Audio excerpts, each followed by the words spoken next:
balik lagi nih bersama saya Nadia Amalia Ramadhani di Ngosake alias Ngobrol Santai Kebon Agung. Kali ini saya nggak sendirian dong tentunya, bersama bintang tamu spesial yang kedua kali yaitu Mas Ferry. Halo Mas, dadah ke kamera Mas.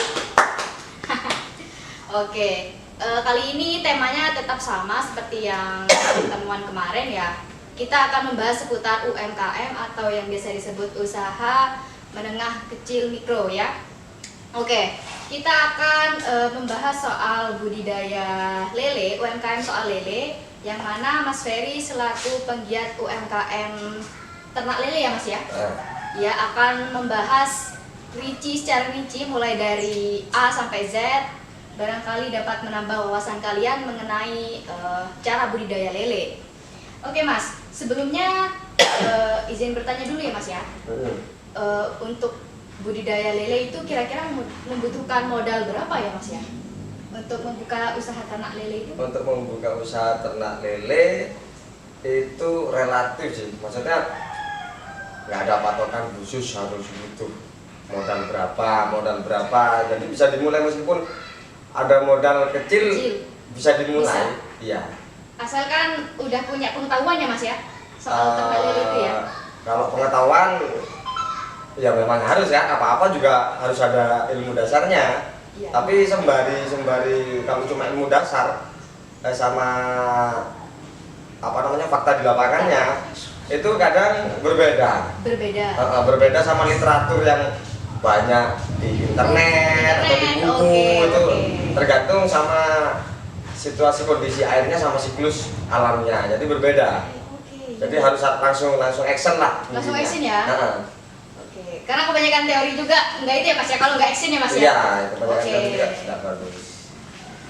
Bagaimana nih Mas Ferry memulai usaha budidaya ikan lele dan apa yang mendorong Mas Ferry itu punya keinginan untuk membudidaya ikan lele Mas?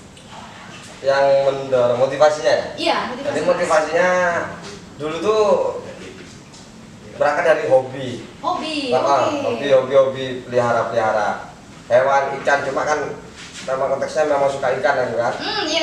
Jadi lihat dari budidaya lele kok ada peluang gitu Mas ya. Peluangnya itu ke belakangnya semakin menjanjikan karena merupakan sudah kebutuhan kan. Apalagi betul.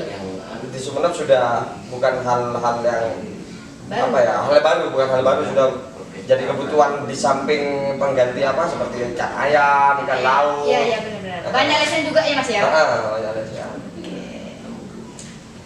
Oh ya, kemudian bagaimana sih Mas Ferry itu memastikan kualitas dan keamanan produksi ikan lele yang dihasilkan Mas? Pakannya terutama Mas, apakah pakannya itu menggunakan pakan yang dicampur bahan kimia ataukah alami Mas pakannya Mas?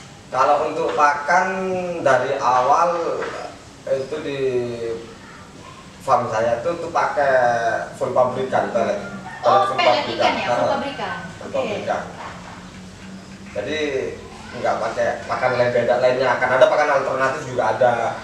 Pakan alternatif seperti apa Mas? Pakan alternatif itu banyak. Pokoknya intinya kita cari sumber pakan yang mengandung banyak protein. Contohnya seperti keong. Terus kalau lumut itu bisa nggak sih Mas kira-kira Mas? Kalau lumut nggak bisa. Lumut nggak bisa ya? Lumut nggak bisa karena lele ini karnivora. Lele bukan pemakan tumbuhan. Bukan pemakan tumbuhan. Baru tahu ya karnivora. Kira-kira kanibal nggak juga Mas? Kanibal ya. Kanibal. Ada kasus nggak sih Mas kadang-kadang lele itu memangsa anakan atau enggak yang kecil-kecil, kawan yang kecil-kecil? Jangankan yang kecil, satu teman juga mesti berapa persen ketika budidaya dari awal sampai akhir itu mesti ada mortalitas. Mortalitas ini maksudnya kehilangan. Entah kehilangan itu mati, entah itu kehilangan dimakan predator. Predator itu contohnya seperti burung, biawak itu. Entah dimakan teman sendiri karena memang sifat alami lele itu ada sifat kanibalismenya. Iya. Kemudian Mas, untuk yang kesekian berbicara soal lele nih Mas ya, apakah Mas Ferry itu sudah memasarkan lele ke berbagai daerah selain ke Sumeneb Mas? Barangkali ke Pamekasan atau keluar Madura Mas? Kalau untuk luar kabupaten, untuk kepulauan Madura sendiri enggak. Tapi kalau kepulauan iya. Kepulauan iya? Iya. Kemana nih Mas nih? Kayak ke Kangean, ke Raas, ke Sapudi. Oh Gitu. iya. Berarti antar pulau ya Antar Mas ya? pulau. Oke. Biasanya nih Mas nih, kan kalau ternak lele itu ada ukuran airnya ya Mas ya? Harus ada ukuran sekian. Maksudnya ukuran dalam hal gimana? Ukuran kalau misalkan untuk lele yang jumbo atau lele yang indukan ukurannya harus banyak atau sedikit? Oh, volume airnya. Volume airnya, iya Mas. Iya. Ada ketentuan seperti itu ya Mas ya? Ada, tapi tidak terlalu signifikan. Maksudnya tidak terlalu signifikan itu karena lele itu apa namanya ya? Mereka itu mampu beradaptasi dengan siklus kondisi lingkungan seburuk apa, maksudnya sejelek apapun, kalau mampu. Jadi dengan kualitas dan kuantitas air yang sedikit pun mereka mampu hidup. Karena lele ini tidak sepenuhnya pakai insang. Mereka juga bernafas pakai lapisan kulit. Lapisan kulit ya?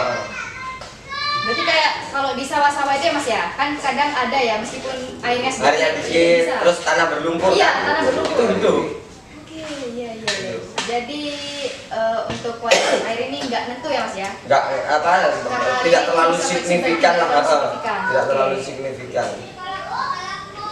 Oh ya, apakah Mas Ferry itu memiliki rencana untuk memasarkan hasil lele Mas ke luar Madura atau keluar Sumeneb selain ke luar pulau? Rencana kedepannya memang iya. Oh, iya. Cuma kan apa namanya, stok nggak mampu. Stok nggak mampu. Oke. Nggak mampu untuk keluar kabupaten. Keluar kabupaten. Keluar kabupaten nggak mampu, Mas. Biasanya nih Mas, sekali panen itu membutuhkan sekitar waktu berapa sih? Maksudnya, dari proses budidayanya? Iya, dari budidaya dari kecil sampai besar tuh kira-kira. Tergantung target panen. Target panen kita sekilo isi berapa? Karena tiap daerah beda-beda. Tapi kalau yang saya pribadi itu butuh sekitar 2,5 bulan, 3 bulan. Oh, 2 sampai 3 bulan tuh udah panen ya Mas ya? Iya, tapi dilihat juga target panennya itu sekilo isi berapa. Target panen semakin besar, dia semakin lama budidayanya. Oke. Kemudian nih Mas, apakah pernah Mas kan biasanya kan memasarkan produk sendiri ya Mas ya? Apakah pernah orang itu datang ke sampean, beli langsung ke sampean itu pernah? Iya. Ada ya? Berarti sampean selain memasarkan ke orang lain juga datang ke sampean? Oke, jadi kesannya sampean ini bisa dibilang first hand atau tangan pertama ya? Tangan pertama.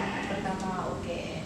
Biasanya Mas untuk kolam lele itu sendiri ada berapa sih Mas, membutuhkan berapa kotak sih biasanya? 4 cukup atau lebih? Tergantung kebutuhan kita sebenarnya, tergantung target kita. Jadi bukan banyaknya kolam atau apa, itu bukan patokan dasar sih untuk budidaya, enggak. Jadi kita ada modal tergantung kebutuhan produksi kita. Oke. Tergantung permintaan pasar juga ya Mas ya. Semakin sedikit maka kolam yang dibutuhkan semakin sedikit juga. Tapi ya kalau permintaan pasar faktanya semakin lama semakin meningkat. Semakin lama semakin meningkat. Berarti sifatnya fleksibel ya Mas ya? Fleksibel. Barangkali Mas Ferry itu ada motivasi Mas mengenai orang-orang nih Mas yang ingin mulai usaha ternak lele? Motivasi sedikit Mas. Motivasi apa ya? Motivasi sedikit. Untuk yang ternak lele, maksudnya? Iya. Apa untuk yang mau berwirausaha ternak lele? Iya. Apa khusus di ternak lele? Ternak lele atau wirausaha Mas? Boleh Mas. Jadi kan kalau ternak lele ini ya tantangannya gini. Ini belum masuk ranah motivasi ya. Iya. Kalau ternak lele kan kita butuh, anggaplah lahan. Oke. Iya. Terus kalau yang daerah kota Mas gimana? Kalau mau pengen ternak lele tapi tidak punya lahan, tapi tidak bisa. Syarat utamanya harus lahan. Jadi itu. Lahan yang utama ya Mas ya? Lahan yang utama. Bahkan kalau modal kan gampang ya Mas ya? Modal gampang. Jadi lahan yang utama. Oke. Jika ingin berternak lele itu syarat utamanya adalah lahan ya Mas dulu ya? Kalau modal itu bisa dikembangkan ya Mas ya? Gampang. Oke. Lahan, sumber air. Jadi cari daerah yang sumber airnya bagus ya Mas ya? bagus, karena syarat utama dunia budidaya itu syarat utamanya ya sumber air. Sumber air. Uh, Oke, baik Mas. Saya rasa cukup ya, karena untuk motivasinya di setiap pebisnis pasti mengalami jatuh bangun ya Mas, termasuk Mas Ferry sendiri pasti udah pernah kan ya?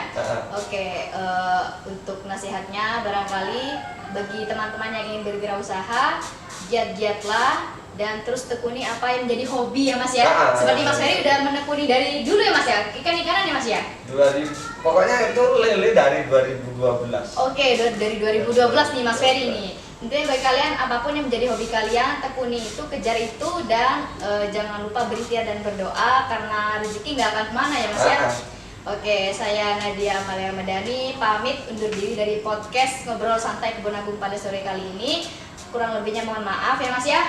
Wassalamualaikum warahmatullahi wabarakatuh.